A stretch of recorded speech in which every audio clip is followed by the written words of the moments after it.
여러분들 빵 좋아하시는지요? 저도 빵 좋아합니다. 그러나 잘 먹지는 않습니다. 왜냐하면은 조심해야 될 것이기 때문에 절대로 먹지 않는다 하는 건 아니지만 아주 조심을 하는 편입니다. 빵은 잘 아시다시피 이런 과정을 통해서 만들지 않습니까? 밀을 혹은 쌀을 가루로 갈죠. 그리고 발효를 시킵니다. 그리고 찌거나 굽죠. 예. 빵 하면 대부분 다 밀로 만든 빵입니다. 밀빵입니다. 아시다시피 밀은 우리나라 이 자급률이 아주 한 5%도 채 안 되는 걸로 알고 있습니다. 대부분 수입밀이죠. 멀리에서 배에 싣고 오려면은 오랜 시간이 걸려야 되는데 곡식을 한 곳에 이렇게 쌓아 놓으면은 뜹니다. 상합니다. 그러니까 배에 싣기 전에 실을 때 전부 농약 처리를 하죠. 이를 가져와서 본래는 법적으로 다 씻어서 말려서 가루를 내게 되어 있습니다만은 그렇게 합니다만은 그게 참 깔끔하게 그렇게 잘 되겠습니까? 이런 말이 있지 않습니까? 밀가루를 사서 오랫동안 뒀는데 여러 달 뒀는데도 벌레 생기지도 않더라 하는 그런 얘기 우리가 흔히 듣지 않습니까? 본래 밀가루는 조금만 두면 벌레가 생기게 되어 있는데 뭔가 벌레가 생기지 못할 어떤 약품들이 거기 안에 들었다 이런 얘기 아니겠습니까? 그래서 좀 조심해야 되죠. 물론 우리 밀로 만들면은 그만큼은 조금 낫겠지만은요.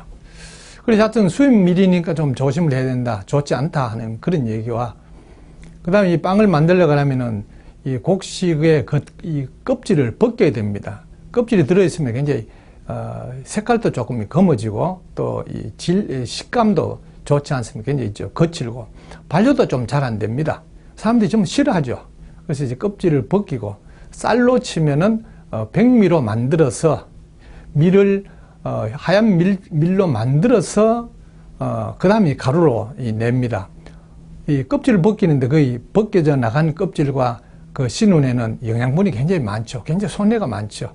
그리고 가루로 만들면은 씹기가 굉장히 쉽습니다. 별로 안 씹어도 될 정도가 되겠죠. 그리고 가루니까 배가 빨리 꺼집니다.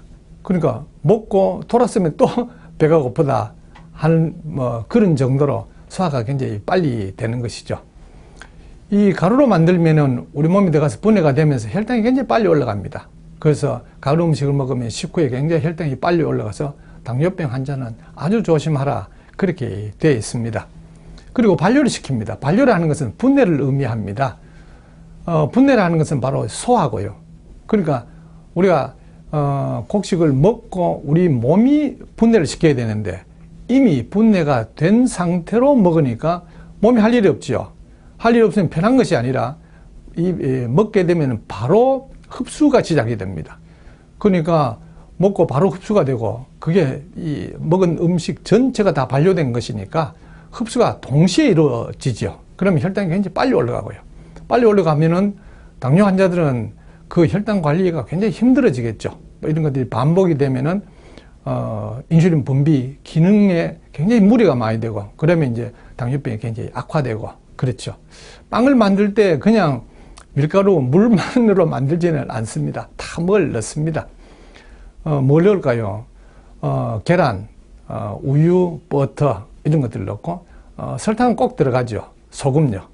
예, 그리고 많이 잘 팽창이 되게 한다든지 혹은 오래 보존되게 한다든지 등등 이런 여러 가지 첨가물들을 많이 넣습니다. 이런 것들이 안 좋다는 거 여러분 잘 아실 거고요.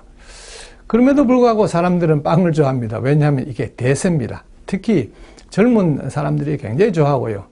요즘 아침에 출근하는데 시간이 없지 않습니까? 그래서 간단하게 먹을 수 있는 빵 아니면은 직장에 가서도 쉽게 먹을 수 있는, 요즘 학생들이 아침에 아침밥을 안 먹고 온다 하니까 학교에서 빵으로 아침을 좀 이렇게 식사를 제공을 하자 이런 얘기까지 나올 정도로 밥은 적게 먹고 자꾸 이 빵을 많이 먹는 이 시대입니다.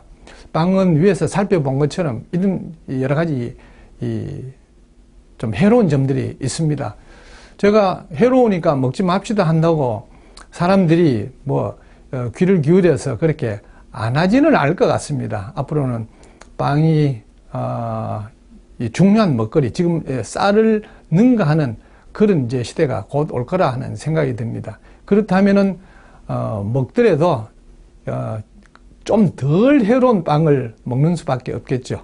그건 쉬운 일은 아닙니다. 왜냐하면은 몸에 좀 덜 해로운 빵은 빵을 만들기가 굉장히 힘들기 때문에 그렇습니다. 밀 전체를, 껍질을 벗기지 말고 밀 전체를 가루로 만들어야 됩니다. 그걸 통밀가루라 하는데요. 이 통밀가루는 전체 식감이 안 좋습니다. 좀 거칩니다. 그리고 반류가 잘 안 됩니다. 그래서 잘 부풀진 않죠. 좀 딱딱하고요. 예. 그래서 통밀가루로 빵을 만들기는 굉장히 힘듭니다. 이 빵을 전문으로 만든 사람도 통밀가루로 완전 통밀가루로 빵을 만들어 본 경험이 있는 사람이 별로 없습니다. 그리고 제빵 학원 같은 데서는 그것을 가르쳐 주지도 않습니다. 그 강사들이 그걸 아직도 한 번도 해본 적이 없기 때문에 그렇습니다. 그리고 설탕, 소금, 그리고 이 계란, 우유, 버터 같은 것이 해로운 것 뭐 잘 아실 거니까요. 그걸 안 넣으면 맛이 없습니다. 그래서 사람들이 싫어하고요. 빵을 드신다면은 그런 걸 드셔야 되는데 시중에서 그걸 구하기가 굉장히 힘듭니다. 시중에 통밀빵이라고 하는 것은 반 통밀빵입니다. 무슨 얘기냐 하면은 껍질을 완전히 벗기진 않고 반 정도 벗겨버린 것을 가루로 해서 이 빵을 만든 겁니다. 그러면 발효가 어느 정도 되죠. 그리고 색깔은 약간 좀 짙어져서 사람들이 뭔가 하얀 밀빵으로 만든 건 아니구나, 밀로 만든 건 아니구나 하는 생각으로 이건 좋은 것이다 이런 인식을 가집니다만 진짜 통밀빵은 굉장히 구하기가 힘들고요. 아마 어려울 겁니다. 구하기 굉장히 어려울 겁니다. 앞으로 사람들이 조금 인식이 좀 깨어나서 완전 통밀빵을 먹어야 된다 하는 생각이 그런 수요가 생긴다면 또 그걸 만들어 파는 사람들 있겠죠. 정리를 하면 이렇습니다. 빵은 아주 조심해야 됩니다. 밀로 만들었기 때문에요. 밀은 단백질이 많이 들었습니다. 쌀에 비해서 한 50% 더 들어있어서 단백질이 많이 들어서 생기는 문제가 있습니다. 예를 들면 알레르기요. 대표적인 알레르기.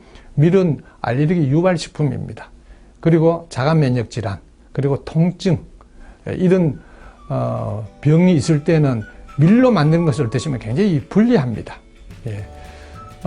빵은 이 사람들이 좋아하지만은 굉장히 조심해야 될 거라 하는 것을 꼭 기억을 하셔야 되겠습니다.